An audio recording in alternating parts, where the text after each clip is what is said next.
Bismillahirrahmanirrahim. Welcome back dear students. Today I am going to teach you fungus like protist.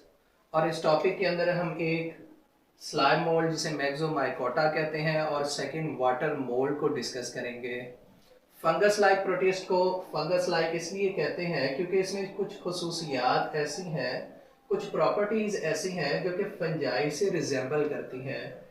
इनमें first property है fungi भी heterotrophic in nature है और ये protist भी heterotrophic in nature होंगे, यानी अपनी फूड खुद प्रिपेयर करने की सलाहियत नहीं रखेंगे।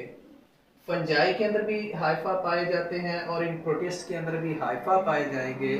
This is a similarity between fungi and protist.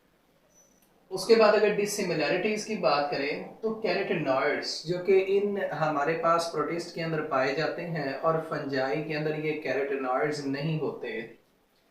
Cell wall की अगर बात करें तो प्रोटिस्ट की सेल वाल के अंदर सेलुलोज जबकि फंजाई की सेल वाल के अंदर काइटिन पाया जाता है। तो डियर स्टूडेंट्स, इसमें कुछ ऐसी सिमिलैरिटीज भी हैं जो फंजाई और प्रोटिस्ट को सेम करती हैं और कुछ डिफरेंसेस भी हैं जिस वजह से इसे फंजाई से सेपरेट रखा गया है। अगर स्लाइम मोल्ड की बात करें जिसे मैक्सोमाइकोटा कहते हैं, इसकी फीडिंग स्टेज को प्लाज्मोडियम कहते हैं और ये multinucleate mass of cell है, यानी सेल्स का एक मैस है जिसके अंदर कई न्यूक्लियस मौजूद होते हैं और इसका डायमीटर 30 सेंटीमीटर है। और डियर स्टूडेंट्स, ये एमसीक्यू के अंदर भी पूछा जाता है। और इसे स्लाइम मोल्ड इसलिए कहते हैं क्योंकि इसकी जो अपीयरेंस होती है ये स्लाइमी होती है। और इस डायग्राम के अंदर हम इसे देखेंगे, प्लाज्मोडियम को भी देखेंगे और इसके लाइफ साइकिल को भी डिस्कस करेंगे। ये डेड ऑर्गेनिक मैटर बैक्टीरिया और यीस्ट के ऊपर भी फीड करने की सलाहियत रखता है।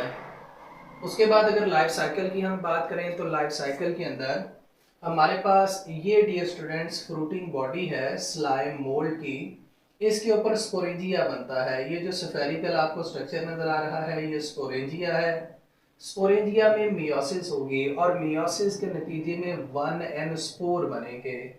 याद रखिएगा, ये जो स्पोर बन रहे हैं ये 1n है।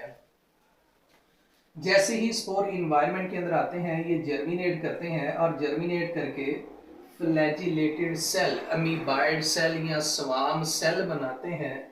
ये स्वार्म सेल 1n यानी हैप्लॉइड होते हैं। इनकी फर्टिलाइजेशन होती है और फर्टिलाइजेशन के नतीजे में डियर स्टूडेंट्स जाइगोट बनता है जो कि 2n है, यानी अमीबाइड सेल आपस में कंबाइन करेंगे 1n और 1n जो जाइगोट बनेगा ये 2n होगा। अब जैसे ही जाइगोट डेवलप करता है तो ये multinucleate mass of cell बनाएगा जो कि स्लाइमी इन नेचर होगा।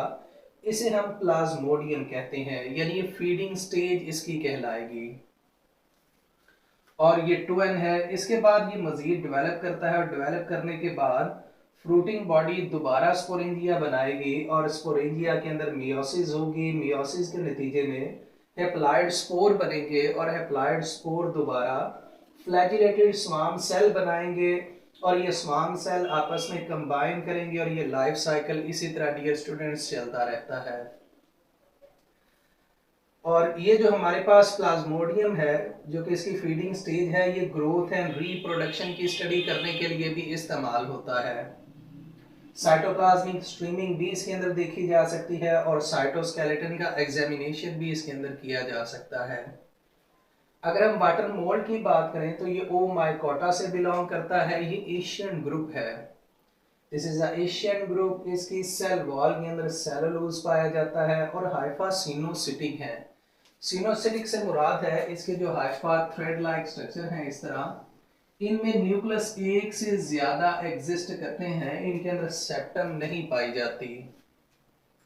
फाइटोप्थोरा इन्फेस्टॉन्स ये इसका रिकग्नाइज मेंबर है।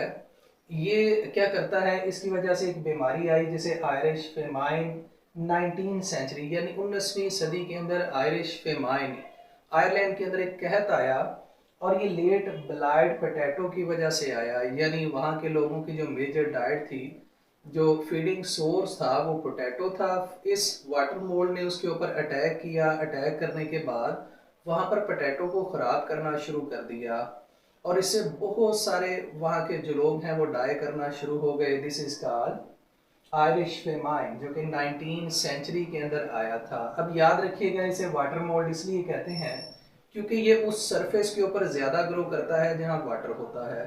तो डियर स्टूडेंट्स, ये हमारा टॉपिक था फंगस लाइक प्रोटिस्ट, और इंशाल्लाह नेक्स्ट लेक्चर के अंदर हम चैप्टर 8 स्टार्ट करेंगे। So stay tuned. अल्लाह।